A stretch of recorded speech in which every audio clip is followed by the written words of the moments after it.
Oh. Splashy, very splashy. Hi everybody, welcome back down to the channel. Today we're joined by Matt FRYER, who, as you've seen, has just hit an awful tee shot into standard the water. shot. Standard shot. Yeah, it's one of my better ones, that. And this is like a very, very difficult par 3. So, Matt, thank you very much for coming down to the channel. Pleasure. Down, it's like we've got our own studio. Yeah. And he's going to talk us through the do's and don'ts of par 3s like this, because this is a tough shot, isn't it? Yeah, definitely. Especially with the conditions, you'll probably be able to pick up a little bit of the wind noise today. And it's one of those where I think sometimes we get onto par 3s and people just get too blasé. It's like, oh, well, it's a short hole. I'll just normally hit my 7-iron, my 6-iron, grab it out of the bag and off we go. And there we go, end up in the water without really thinking and make a double, a triple very quickly on a short hole. Very, very easy. Par 3s are dangerous. Yeah. And I'm sure people watching it, I know a lot of people that I coach always tell me they've got a mental block on par 3, so you've got to try and approach it almost if it's your approach shot to a par 4, going through the pros and cons of the shots and the decisions you're trying to make. So for example, today we've got a strong wind off the left to the right, and you can see what is over there. We've got a lot of aqua, okay? So we've got a green that kind of goes from left to right as well, water right, and if you double cross it, you are in the bunker. So there's only really a small bailout area short left of the green. Now, your decision also depends on your standard of golf and your handicap.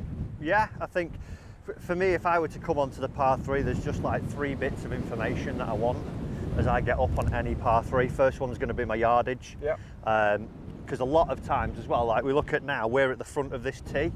I can see the plaques back there, and that's what, 15 yards behind us. Yep. So from this tee to there, it's going to play different straight away. So anytime you get up, whether it's a little zap of the yardage there, 178 today, whether you're using a watch, an app, or even just a scorecard to get some basic information, and you can pace it out from the markers. That will be my first go-to point.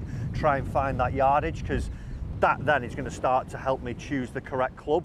Because like I said earlier, a lot of people just come on and go, oh, I always play Jumeirah FRYER course. I get onto the 14th or 15th, is this? Yeah, 15th. 14th. I always hit 7-iron.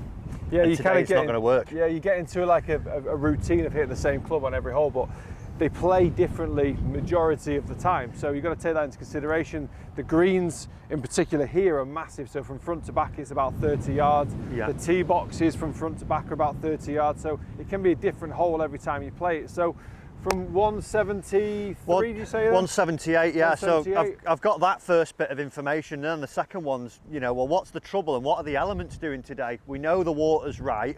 That bunker's actually not a bad miss, really.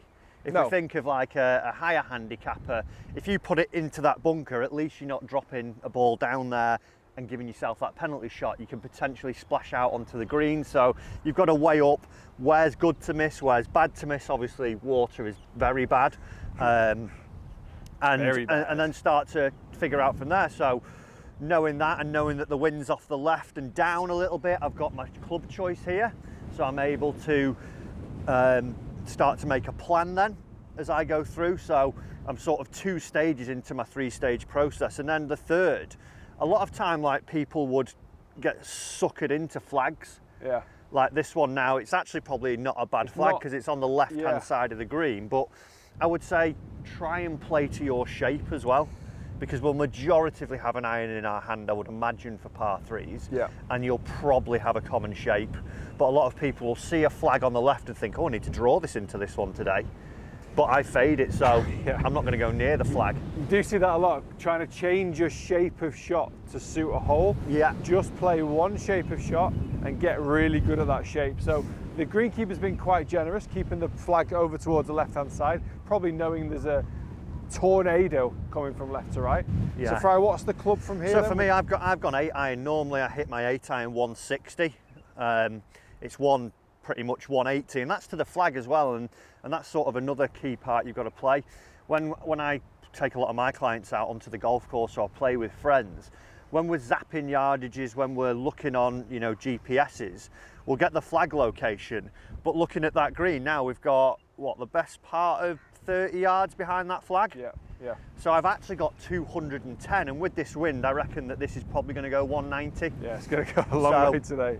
I can hit a comfortable sort of 3/4 little one. Know it's pitching on the flag. I've covered the trouble, and I've got loads of space to land it on. We don't always have to get it stone dead next to the flag and get suckered into going for silly pin positions when we're out on par 3s. Yeah, especially when holes like this are dangerous. You just sometimes want to take your score and run. So if you have got a shot in it, you take your 4 and run, try and avoid the 5 or a 6.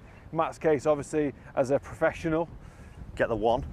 Try and get the 1. Try and get the 1. Yeah. Right then, so talk us through the shot as you play it. Yeah, so now like I say, I've gone through that process, I've got all my information, and what I'm going to try and do now is sort of build a picture in my mind so I can see a tree behind the green, which is on the left edge of the green, and all I'm going to do is think of my 5-yard fade. It's probably going to move about 15 on this wind, so I'm picking that tree, drawing back down, find my intermediate target, which there's an old divot here. From there, then as I go into it, I'm literally lining my club face up to that.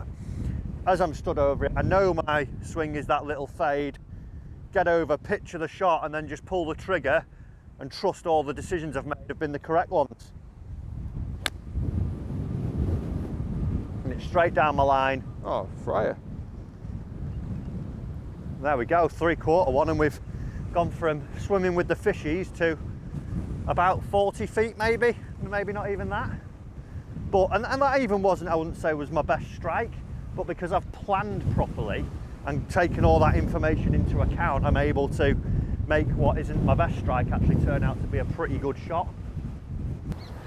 Right, as ever, amazing tips from Matthew FRYER, coming down, talking us through how to play a par 3. So making sure that you know your elements, choose your club selection, be aware of the dangers around, but also not to try and change your game too much. Don't try and change your shape of shot.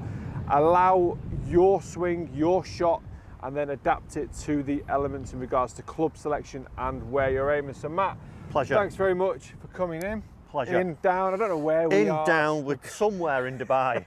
A location unknown, Jumeirah. If you have come over from Match Now, please do hit that subscribe button. Loads of content on the channel, loads of content with Matt as well to come from Dubai, so stay tuned, and we'll see you again very soon. Yeah, peace. Peace out.